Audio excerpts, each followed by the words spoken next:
Hello guys, welcome back to our YouTube channel. मैं हूं गगन और मैं हूं Arun And and together we are Veggie Wonders. तो मैं हमेशा की तरह बोलती हूँ, अगर आपने हमारी ये सीरीज नहीं देखी है तो मैं बता देती हूँ आपको कि ये सीरीज में हमने आपको कहाँ घुमाया अरुण? हमने आपको घुमाया है ग्रीस, जिसमें हमने आपको एथेंस दिखाया, हमने आपको संतोरिनी दिखाया, हमने आपको पारोस दिखाया और आज हम आपको बताने वाले हैं कि अगर ग्रीस आपकी बकेट लिस्ट में है तो इस वीडियो को एंड तक जरूर देखना, क्योंकि हम आपको पूरी की पूरी एक्सप्लेन करेंगे, डिटेल में आइटनरी बताएंगे, हम आपको सारी इन्फॉर्मेशन देंगे किस किस चीज़ों का आपको ध्यान रखना चाहिए, कौन से आइलैंड आपको रखने चाहिए, कौन से आप छोड़ सकते हो नेक्स्ट टाइम के लिए, वीज़ा कैसे अप्लाई करना है, फ्लाइट के क्या चार्जेस होंगे, वो सारी इन्फॉर्मेशन देंगे। सेंटोरनी की धरती पे खड़े होकर आपको इन्फॉर्मेशन देंगे। तो ये वीडियो को एंड तक देखना, क्योंकि हम आपको एंड में बताने वाले हैं कि कितने पैसे में आप बजट में अगर चाहो तो इस पूरी ट्रिप को 5 to 7 डेज में कैसे स्क्वीज कर सकते हो और बेस्ट ऑफ ग्रीस एक्सप्लोर कर सकते हो। तो without any further ado let's get started. तो सबसे पहला क्वेश्चन क्या है? Why Greece? अच्छा जी, अगर आपको हिस्ट्री पसंद है और आपने वो पिलर्स वाले सिमेट्रिकल स्ट्रक्चर्स देखे हैं और अगर आपको डेमोक्रेसी पसंद है, ऑफ कोर्स आपको होगी, तो आपको ग्रीस पसंद ज़रूर होगा। बोला जाता है कि ग्रीस की धरती पर ही डेमोक्रेसी का जन्म हुआ था और जो फिलोसॉफिकल थॉट्स थे उनका ओरिजिनेशन भी यहीं से हुआ था। तो इसीलिए हमने सोचा कि भाई जब डेमोक्रेसी शुरू जहाँ से हुई है वहाँ चल के एक बार उसको एक्सप्लोर कर लिया जाए। और वैसे भी ग्रीस बहुत ज़्यादा ही सुंदर है, क्योंकि ये इंस्टाग्रामेबल स्पॉट है। जैसे जहाँ मैं अभी खड़ी हूँ, आपको पीछे खुद ही दिख रहा होगा, साक्षात दिख रहा होगा कि ये वॉलपेपर नहीं है, ये वॉलपेपर नहीं है, ग्रीन स्क्रीन नहीं है। हाँ, ये ग्रीन स्क्रीन नहीं है, ये एग्जैक्ट जैसे दिख रहा है हम आपको वैसे ही दिखा रहे हैं, इसमें कुछ एक्स्ट्रा नहीं है। करेक्ट। तो चलो अब आपको बता देते हैं कि भाई हम ग्रीस क्यों आए थे और आपको क्यों आना चाहिए। हम इसलिए आए थे क्योंकि गगन का मन था आने का। दूसरा हम इसलिए आए थे क्योंकि भाई जब मेरे को पता लगा डेमोक्रेसी यहाँ उद्गम हुआ है, इसके हिस्टोरिकल स्ट्रक्चर के बारे में समझ में आया, जब हमने एथेंस के बारे में पढ़ा तो मैं लगा यार ज़रूर जाना चाहिए। और यूरोप हमारे आप लोगों के थ्रू हमारी बकेट लिस्ट में ऐड हो चुका है, क्योंकि आप में से बहुत सारे हमारे फैमिली मेंबर्स ने हमें बोला कि भाई आप यूरोप जाओ यूरोप जाओ यूरोप जाओ। तो हमने सोचा कि भाई क्यों ना ग्रीस चल लें। बिल्कुल, तो ये कुछ रीजंस थे हमने जो Greece as our first country चुना इन आर इंटायर यूरोप वाला ट्रिप। इसके आगे हम और भी अलग अलग कंट्रीज जाएंगे, तो आप पूरी प्लेलिस्ट देखोगे तो आपको पता चल जाएगा। ठीक है जी। अब दूसरा क्वेश्चन ये आता है कि आपने ग्रीस सेलेक्ट कर लिया, बट आपको आना कैसे है, मतलब टिकट क्या है आपके आने की? तो जो टिकट है वो है शेंजन वीज़ा, जिसमें आप 25 प्लस कंट्रीज का, आप अगर एक वीज़ा है आपके पास तो आप 25 प्लस कंट्रीज आराम से ट्रैवल कर सकते हैं। And Greece is a part of Schengen visa. तो आपको शेंजन वीज़ा अप्लाई करना है, जो भी आपकी ट्रैवल डेट है उससे अप्रॉक्सीमेटली 2-2.5 महीने पहले ही अप्लाई करना है, क्योंकि वीज़ा आने में 15 से 20 दिन लग जाते हैं। 15 वर्किंग डे तो ये बोल के कहते हैं कि भाई इतना टाइम तो हम लेंगे ही लेंगे, तो आप वीज़ा को उतने दिन पहले अप्लाई करना। हमने वीज़ा के ऊपर बहुत डिटेल्ड में एक वीडियो बनाया है जिसमें हमने स्टेप बाय स्टेप गाइड दी है, सारे डॉक्यूमेंट की लिस्ट बताई है। यहाँ आपको उसका लिंक दिख रहा होगा, आप जाकर वीज़ा की वीडियो देख सकते हैं। और अगर आपको कोई डाउट्स हैं, कुछ क्वेश्चन है, कुछ सपोर्ट चाहिए, आपको अपना कवर लेटर हमसे चाहिए, तो आप एक लिंक है डिस्क्रिप्शन में हमारी वेबसाइट का, वहाँ से कवर लेटर डाउनलोड भी कर सकते हैं। या फिर अगर आपको ट्रैवल एजेंट का कोई नंबर चाहिए वीज़ा अप्लाई करने के लिए, तो आप हमें डीएम कर देना, जो भी हमारे पास ट्रैवल एजेंट्स हैं हम उनका नंबर आपके साथ शेयर कर देंगे, तो डायरेक्टली बात कर लेना आप उनसे। करेक्ट। तो अब सेट हो गया कि भाई आप यहाँ पहुँचोगे तो वीज़ा कैसे प्लान कर रहे हैं। उसके अलावा सेकंड क्वेश्चन आता है कि आपको फ़्लाइट टिकट्स कहाँ से लेनी है, कहाँ लैंड करोगे और उसकी कॉस्ट क्या पड़ती है। तो जो हमने फ़्लाइट बुक करी थी वो हमने करी थी दिल्ली टू एथेंस, जो आई थी वाया शारजाह। तो आपको या तो मिडिल ईस्ट में कहीं स्टॉप ओवर मिलेगा या आपको यूरोप में फॉर एग्जांपल इस्तांबुल साइड में कहीं स्टॉप ओवर मिलेगा, टर्की में।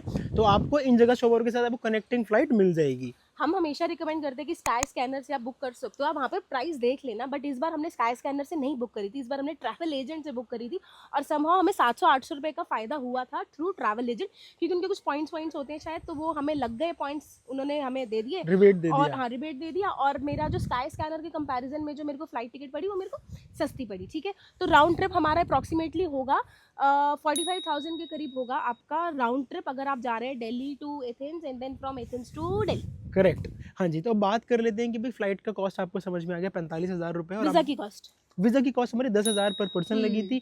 हमें 6 महीने का मल्टी एंट्री वीज़ा मिल गया था, तो 6 महीने में हम काफ़ी बार यूरोप ट्रैवल कर सकते थे। वैसे सिंगल एंट्री मिलता है, बट हमने एक तरकीब लगाई थी जिसको अरुण ने भी अभी स्पेसिफाई करा था कि कवर लेटर आपका बहुत ज़्यादा सॉलिड होना चाहिए। तो बिकॉज हमारा कवर लेटर बहुत अच्छा बना हुआ था, उस चक्कर में हमें मिला मल्टी एंट्री वीज़ा। करेक्ट। तो अब अगला क्वेश्चन हमारा आ जाता है कि जब आपके पास वीज़ा आ गया, आपकी फ़्लाइट सॉर्ट आउट हो गई, अब आपको ग्रीस में घूमना कहाँ-कहाँ है? क्योंकि जो ग्रीस है और ग्रुप ऑफ आइलैंड्स हैं, यहाँ पर लगभग कितने 2000 आइलैंड्स हैं? 6000 से अबव आइलैंड अच्छा, है, मगर हाँ 6000। इनहेबिटेड आइलैंड 227 है। हाँ, 227 आइलैंड में लोग रहते हैं, तो उसमें से आप कौन-सा चूज़ कर सकते हो? जहाँ हम खड़े हैं, ये तो भाई सबकी बकेट लिस्ट में होता है। ये जिस हार्ट ऑफ ग्रीस है। करेक्ट, इसको बोलते हैं संतोरिनी। यहाँ पर आपको ये ब्लू डोम, व्हाइट ऐसे विलास, पूल साइड आपके घर के आगे, अगर आपको यहाँ रहना है, right now we are in Oia of Santorini, अगर आपको यहाँ रहना है तो आप यहाँ भी रह सकते हो। तो ये तो आइलैंड सबकी बकेट लिस्ट में होता ही है। सेकंड आइलैंड जो गगन ने चूज़ किया था वो था पारोस, क्योंकि वो लोकलाइट्स ने हमें रिकमेंड किया था। और तीसरा क्योंकि आपका in and out of your country of India Athens रहने वाला है, तो एथेंस भी आपकी लिस्ट में आ ही जाएगा। उसके अलावा कुछ और आइलैंड तुम बताना चाहती हो? जैसे है मिकिनोज है, अगर आप पार्टी क्या कहते हैं एनिमल है, तो मिकिनोज आपके लिए एक बहुत ही अच्छा होगा एज एन आइलैंड, क्योंकि वहाँ पर क्या कहते हैं ना, वो दारू वारू चलती रहती है और पार्टी वार्टी होती रहती है रात के 12-1 बजे तक। तो मिकिनोज एक आइलैंड है, मीलोज एक आइलैंड है, पारोस जैसे अरुण ने बताया वो है, संतोरिनी है, नेक्सोस एक आइलैंड है। तो ये पूरा सिक्लाइड साइड में पड़ते हैं ये आइलैंड। तो आप इनमें से कोई भी आइलैंड जो है वो आप कवर कर सकते हो, अगर आपके पास 7-8 दिन है तो। करेक्ट। तो अब हम बात कर लेते हैं कि भाई आपकी आइटिनरी क्या होनी चाहिए और हमारी आइटिनरी क्या थी रादर। तो आपको ग्रीस आने के लिए लगभग 5 से 7 दिन तो चाहिए ही चाहिए। हम जैसे जो थोड़ा फास्ट ट्रैवल करने वाले होते हैं, भागते रहते हैं, उनके लिए 5 से 6 दिन बहुत है। पर आपके लिए क्योंकि आप थोड़ा स्लो करोगे तो आपको 7 से 8 दिन का ट्रिप प्लान करना चाहिए ग्रीस का। तो जो हमारी आइटिनरी थी, मैं आपको एथेंस का एक्सप्लेन कर देता हूँ। एथेंस में हम लोग लैंड हुए। जिस दिन हम लैंड हुए उस दिन हम लोगों ने आसपास का एरिया घूमा। वहाँ पर जो मेन एक्रोपोलिस एरिया है, अगोड़ा है, जहाँ पर बोलते हैं कि डेमोक्रेसी एक्चुअल में स्थापित हुई थी, हमने वो एरिया पूरा देखा। वो हिस्टोरिकल रून्स हैं, आप वहाँ जा सकते हो। वहाँ पर ध्यान रखना कि वहाँ पर पहुँचना 2 या 3 बजे के आसपास, अदरवाइज वो बंद हो जाएगा। फिर उसके बाद हम चले गए थे मार्केट घूमने के लिए। प्लाका मार्केट हमने एक्सप्लोर करी थी। तो ये हमारा पहला दिन था एथेंस का। हमने उस दिन का भी बहुत डिटेल में वीडियो बनाया है, आप जाके वो वीडियो भी चेक कर सकते हो। मैं बार बार नहीं बोलूँगा, तुम्हारी प्लेलिस्ट पूरी देख लेना। हर एक व्लॉग में कुछ ना कुछ लर्निंग आपके लिए होगी। तो आप हर एक वीडियो देख लेना। तो कुछ टिप्स एंड ट्रिक्स है, वो सारी आप इन्फॉर्मेशन आपको उसमें मिल जाएगी। तो आप क्या कर सकते हैं, अपना डे 1 एथेंस में ही रखना, क्योंकि आप फ्लाइट लेकर आप आ रहे हैं एथेंस में, तो day 1 is in your Athens. अगर आपको एक और दिन एथेंस में रुकना है, रिलैक्स करना है, तो आप डे 2 भी अपना एथेंस में रख सकते हैं। तीसरे दिन आप मॉर्निंग में क्या कर सकते हैं, आप फेरी पकड़ के जा सकते हैं कोई भी नियरेस्ट आइलैंड। जैसे मैंने डायरेक्ट संतोरिनी नहीं करा था, उसका रीज़न था क्योंकि अगर मैं एथेंस टू संतोरिनी फेरी से अगर मैं आती हूँ तो 8 घंटे का ट्रैवल, और मुझे 8 घंटे फेरी में नहीं बैठना था, इसलिए मैंने एक बीच का स्पॉट ले लिया विच वॉज पारोस फॉर मी। तो हम पारोस पहुँच गए थे, अराउंड 11 बजे के करीब हम पहुँच गए थे। आप उस दिन पूरा पारोस में रखो। अगर सेकंड डे भी अगर आपको पारोस में रखना है तो आप डे 2 भी पारोस में रख सकते हो। नहीं तो अगर एक और आइलैंड अगर आपको जाना है तो आप नेक्सस भी डाल सकते हो अपनी आइटनरी में। तो पहला हो गया मेरा एथेंस, फिर हो गया मेरा पारोस, फिर हो गया मेरा नेक्सॉन, फिर उसके बाद उसके बाद आप जा सकते हो संतोरिनी। तो संतोरिनी में आप पहुंच जाओगे अराउंड 3-3:30 बजे तक आप पहुंच जाओगे। फिर अपने जो 2 से 3 दिन इन संतोरिनी इज मोर देन इनफ। हम 2.5 दिन है यहाँ पर, तो मुझे ऐसा लग रहा है कि 2.5 दिन में हमने बहुत अच्छा कवर कर लिया। करेक्ट। अगर आप 3 दिन रखोगे तो आप बहुत अच्छे से संतोरिनी को पूरा एक्सप्लोर कर पाओगे। तो संतोरिनी की जो डिटेल्ड आइटनरी है वो गगन की जुबानी विद मैप आपको अभी नजर आ जाएगी। तो जी अब आपको मैं मैप से दिखा देती कि हम संतोरिनी में कौन सी विलेजेस गए थे और किस किस चीज़ का क्या क्या इंपॉर्टेंस है। हमने सबसे पहले स्टार्ट करा था पोर्ट से। पोर्ट के बाद हम लोग गए थे अपनी बस पकड़ के फिरा से हम लोग फिर ऐसे चले गए थे बस पकड़ के ईया का क्या है, कैसल ऑफ ईया यहाँ पर, जो कि टूटा फूटा है। और इस एरिया का जो सनसेट है वो बहुत ज़्यादा फेमस है। ये रहा ऐसा, ठीक है, ये ईया ब्लू डोम सनसेट है। फिर यहाँ से फिर हमने बस पकड़ी थी और हम फिर वापस आ गए थे फिरा। हमने कर दिया था दिन का अंत। फिर आता है आपका डे 2। डे 2 में हमने क्या किया था, हमने यहाँ से फिर स्कूटी ली, जो भी आपको स्कूटी बता रहे थे, और हम सबसे पहले गए थे ये वाले विलेज में। ये बहुत ही सुंदर विलेज था यार, ये पिरगॉस विलेज से हम गए। फिर उसके बाद हम गए थे यहाँ पे प्रोफिथिस इलियास मोनेस्ट्री।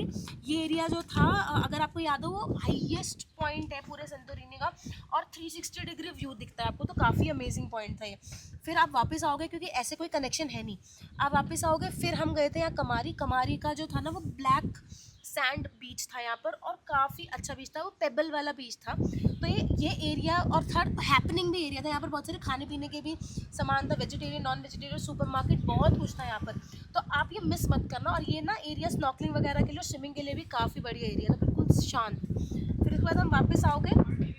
वापस आने के बाद हम लोग फिर गए थे ये एम्बोरियो। तो एम्बोरियो भी ना एक बहुत ही ज़्यादा आपका क्या कहते हैं ना कि बहुत अंडररेटेड सा विलेज है, मगर ये बहुत सुंदर विलेज है। यहाँ पर हम गए थे, वेनिशियन मोनेस्ट्री करके एक थी, चर्च थी, हम वहाँ पर गए थे, गली गली घुस गए थे, ये बना भी हुआ है, तो गली गली घुस गए थे, काफ़ी मज़ा आया हमें।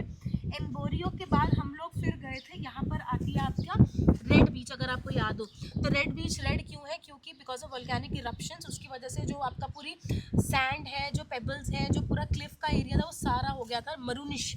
उसके बाद आप वाइट बीच अगर आपको जाना आप जा सकते हो, हमने स्किप करा था। और इधर ही एक लोकेशन थी ब्लैक बीच की, बहुत छोटी सी लोकेशन थी, अच्छा था, वो ब्लैक था पूरा, जैसे वो रेड था, ये कॉन्ट्रास्ट रेड का था और ये वाला कॉन्ट्रास्ट जो था वो पूरा ब्लैक का था। इसके बाद आप जा सकते हैं लाइट हाउस। अगर आपने एक बार इया में अगर आपने एक बार सनसेट देख लिया है तो आप यहाँ पर आकर एक्रोतिस एरिया, ये पूरा एक्रोतिस है, यहाँ पर एक ना एक्सकवेशन साइट भी है, ये वाली जो साइट है ये थोड़ी पेड़ है, म्यूजियम वगैरह है यहाँ पर। हम लोग नहीं गए थे, अगर आपका मन है म्यूजियम वगैरह जाने का तो आप ये एक्रोतिस एक्सकवेशन साइट आप जा सकते हो। हम सीधा लाइट हाउस गए थे, मगर कल जो था सनसेट होना था 7:30 बजे, तो हम ऑलरेडी यहाँ पर 2 घंटे बैठे रहे, तो हमने सोचा कि अब यहाँ पर सनसेट नहीं देखते, कहीं और सनसेट देखते, जो कि एक और अंडररेटेड जगह है पूरे संतोरिनी की। तो अरुण ने स्कूटी चलाई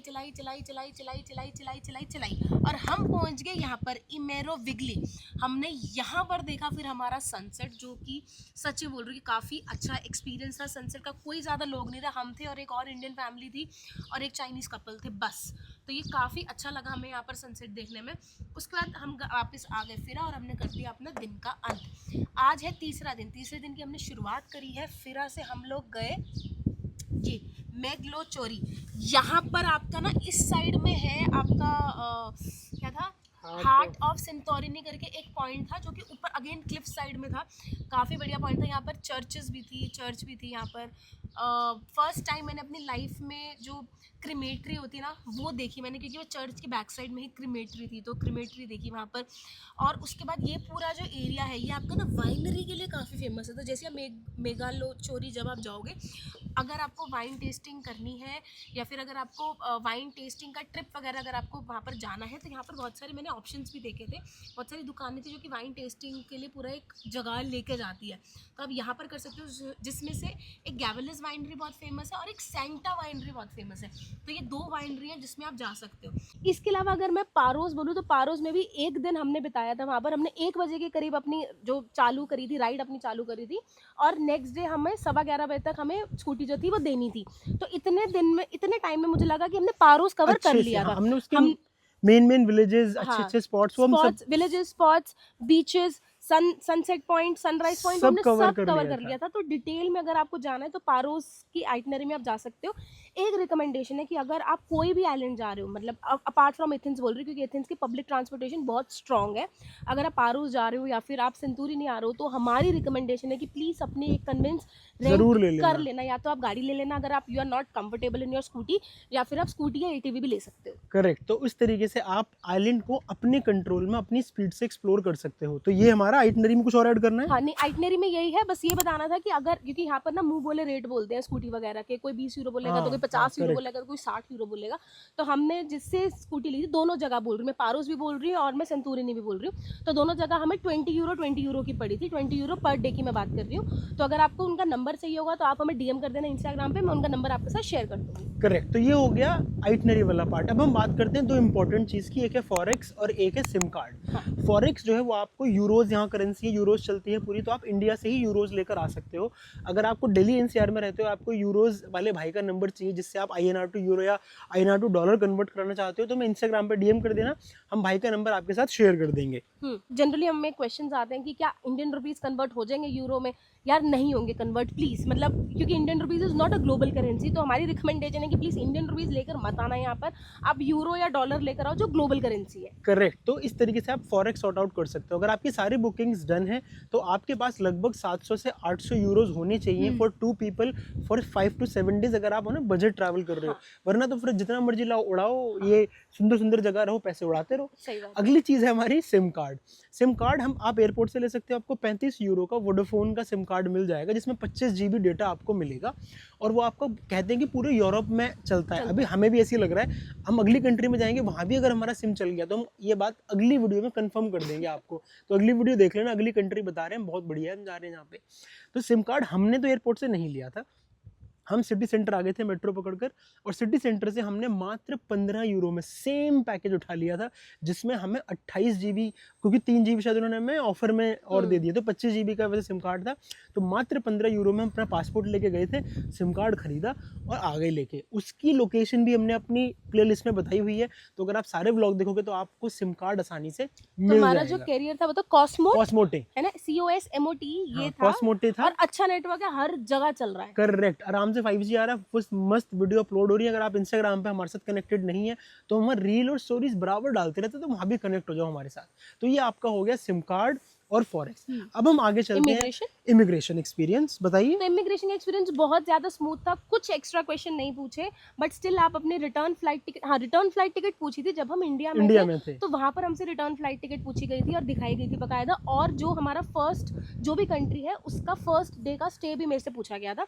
तो अब ये दो चीज़ों को प्लीज़ सॉर्ट आउट कर लेना। बाकी जब हम ग्रीस पहुँचे, एथेंस पहुँचे, तो किसी ने मेरे से कुछ भी नहीं पूछा है, वहाँ पर सिर्फ उन्होंने मेरा पासपोर्ट देखा और उसमें देखा कि हाँ मेरा वैलिड वीज़ा है, स्टैंप लगाया और मुझे जाने दिया। करेक्ट। एक इंपॉर्टेंट टिप सेक्शन में बताऊंगा, टिप मेरे दिमाग में आई है, अभी 2 मिनट में बताता हूँ मैं आपको। ठीक है जी। हाँ ठीक है। हाँ, इसके अलावा आपको चाहिए होता है ट्रैवल इंश्योरेंस, वो हाँ, चेक हाँ। नहीं किया पर it is a mandatory document, और हम हमेशा रिकमेंड करते हैं कि आपके पास ट्रैवल इंश्योरेंस होनी चाहिए to avoid any unforeseen in fact conditions. Travel insurance is a mandatory document जब आप अपना वीजा अप्लाई कर रहे हैं, तो शेंजन वीजा। करेक्ट। अगर आपको इंश्योरेंस में कोई सपोर्ट चाहिए तो हमें इंस्टाग्राम पे DM कर देना, हम आपको भी कॉन्टैक्ट शेयर कर देंगे, आप उनसे इंश्योरेंस ले सकते हो।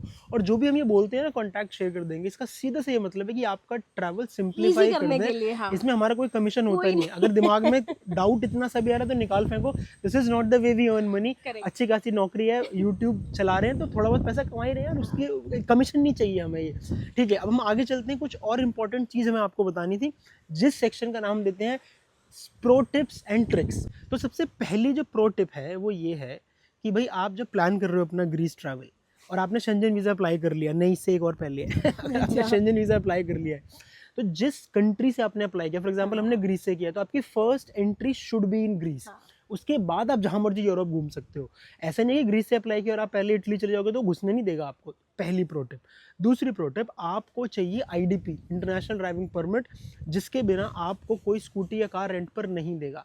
IDP कैसे अप्लाई करना है ये भी हमने डिटेल में आपके लिए एक वीडियो बनाया, लिंक आ रहा होगा, आप जाके देख सकते हो। तीसरी प्रो टिप है फेरी बुकिंग। तो जैसे अगर आपको आइलैंड टू आइलैंड जाना है, वैसे पारोस में एयरपोर्ट है, सेंटोरिनी में एयरपोर्ट है, नेक्सॉस में एयरपोर्ट है, बट स्टिल अगर आपको बाय फेरी का व्यू देखना है तो आपको एडवांस में फेरी बुक करनी पड़ेगी। तो एक है ब्लू स्टार फेरी, आप वहाँ उसकी वेबसाइट से आके बुक कर सकते हैं, नहीं तो आप फेरी हॉपर से भी अपनी टिकट बुक कर सकते हैं। मैंने फेरी हॉपर से करी थी, तो जिसमें मेरी, अगर मैं सिर्फ एवरेज कॉस्ट बता रही हूँ, फ्रॉम एथेंस टू पारोस मेरे को पड़ी थी, 2 बंदों की मैं बात बता रही हूँ, तो कुछ 75 यूरो के करीब कुछ शायद पड़ा था। और फिर पारोस टू जब मैं सेंटोरिनी आ रही थी तब भी उसमें कुछ ऐसे ही मुझे पड़ा था, आई थिंक कितना कुछ 40-45 यूरो के करीब पड़ा था, इसके अराउंड पड़ा था। और अगर आपको बुक कैसे करनी है, आपके पास इंटरनेशनल क्रेडिट कार्ड या डेबिट कार्ड होना चाहिए, तो आप उसके थ्रू जो है आप अपनी फेरीज जो है वो बुक कर सकते हो वेल इन एडवांस। हाँ, एडवांस में इसलिए कि जब सीजन होता है ना यहाँ पे, तो फेरीज मिलना मुश्किल हो जाता है, और ऑन काउंटर पे आके शायद आपको ना मिले। और फेरी में जो एक प्रो टिप है वो ये है कि हमने की थी स्पेशल इकोनॉमी क्लास बुक। उसका मतलब होता है कि आपको कोई सीट एलोकेटेड नहीं होती है, आप पूरे शिप में कहीं भी बैठ सकते हो। इनके शिप ना भाई बिल्कुल ऐसे लगते हैं कि क्रूज वाला एक्सपीरियंस बहुत ही बढ़िया होते हैं अंदर से। उसकी कुछ झलकियाँ आपको स्क्रीन पे तो दिखी है, लेकिन अगर आपको डिटेल में देखना है कि हमारा क्रूज का एक्सपीरियंस कैसा था, तो लिंक आ रहा होगा, आप जाके डिटेल में एक्सपीरियंस देख सकते हो कि हमारा कैसा था। अगली प्रो टिप आपके लिए है वो ये है कि हम आए तो फेरी से हैं, पर हम टाइम और पैसा दोनों बचाना चाहते हैं, पर अब जाएंगे बाय एयर। तो आज रात की हमारी रायन एयर की टिकट बुकड है, जहाँ पर हम लोग Santorini to Athens through flight जाएंगे, जो हमें मात्र आधे घंटे से लेकर 45 मिनट में पहुंचा देगी। और इसकी जो कॉस्ट है रायन एयर की, क्योंकि बजट एयरलाइन है ना, वो फेरी से कम है, काफ़ी कम है इसकी कॉस्ट। प्लस दूसरा क्या है कि इसमें आपका टाइम बचेगा, आपकी कॉस्ट कम है, और ये रात में भी चलती है। अगर फेरी क्या है कि संतूरिनी से अगर आपको एथेंस जाना है, तो आई थिंक जो इनकी लास्ट फेरी चलती है ना वो कुछ 3:30 बजे चलती है, दोपहर के 3:30, जो कि 11 साढ़े 11 बजे एथेंस पहुंचाती है।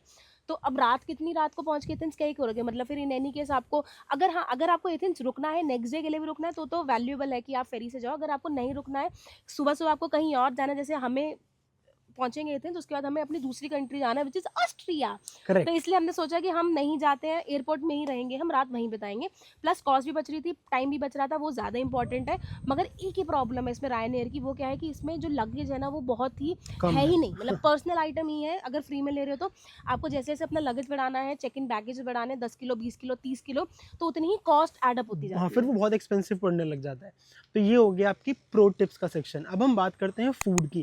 भाई हम क्योंकि बजट ट्रैवल में थे और हम वेजिटेरियन हैं, तो हम तो इंडिया से अपना जुगाड़ करके लाए थे, और इस बार हम कुछ अच्छी अच्छी चीज़ें लेके आए हैं जो आपको पता हाँ। होनी चाहिए। फॉर एग्जाम्पल हम लेके आए एक 1.5 लीटर वाला राइस कुकर, वो जैसे आपकी केटल नहीं होती पानी गर्म करने वाली, हाँ, तो इलेक्ट्रिक राइस कुकर में आप चावल बना सकते हो, इसमें आप मैगी बना सकते हो, इसमें आप सब्जी गर्म कर सकते हो।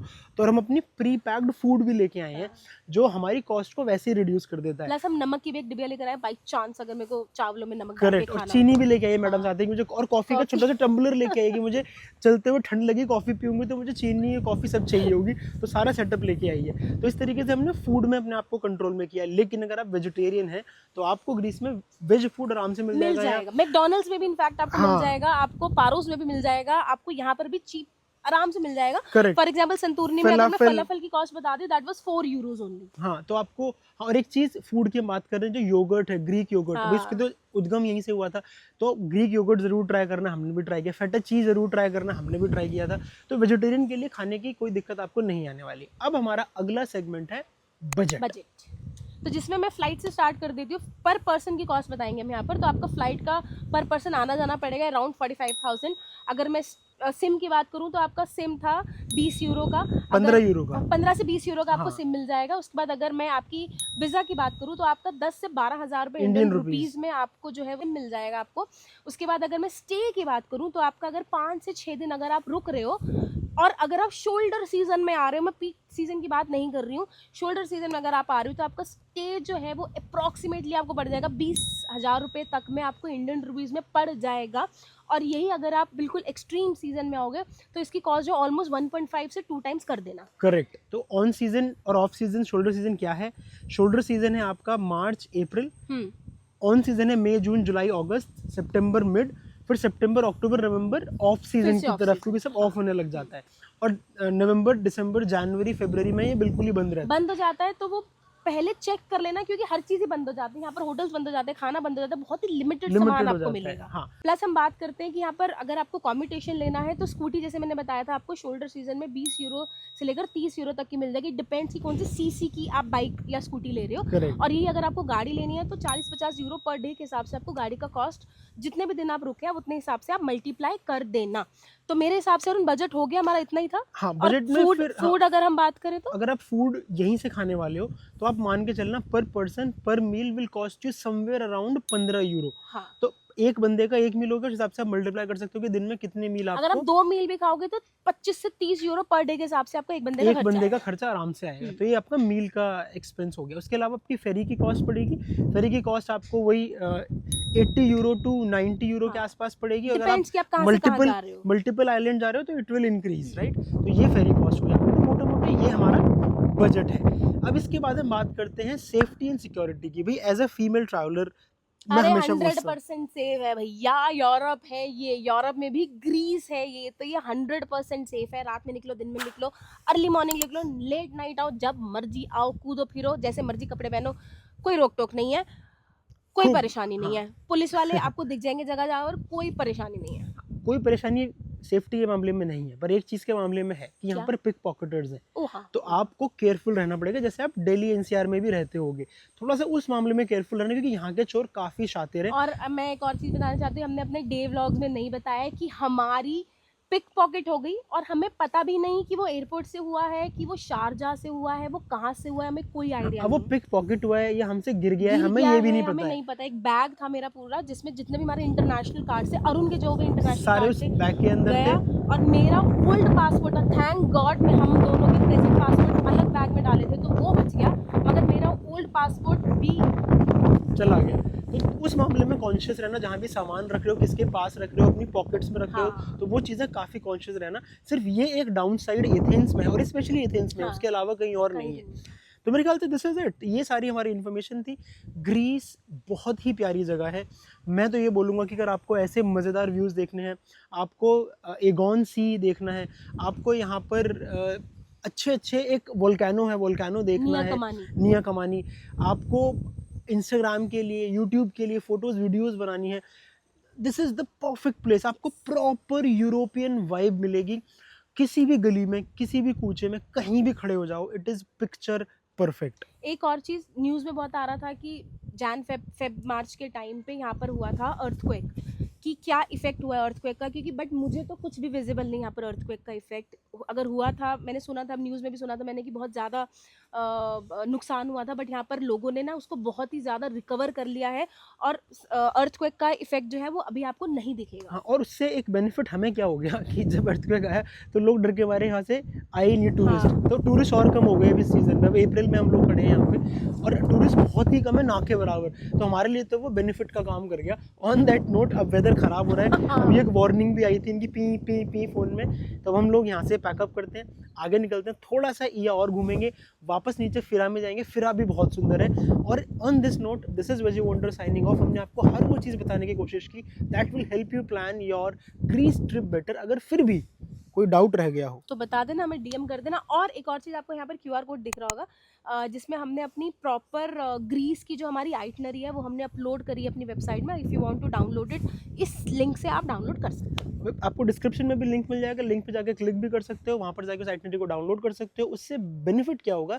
कि आपकी सारी मेहनत बच जाएगी। जो गगन ने मेहनत की है वो मेहनत आप तक ट्रांसफ़र हो जाएगी बहुत छोटे से पैसे के लिए। पैसे इसलिए कि टाइम लगाते हैं, एफर्ट लगाते हैं, तो उसको थोड़ा सा रिकवर करने की कोशिश करते हैं, बस वही इंटेंट है। और अब मान लेते हैं कि आप हमें सपोर्ट भी कर सकते हो इस तरीके से। On that note, this is Viji wonder signing off. See you in Austria.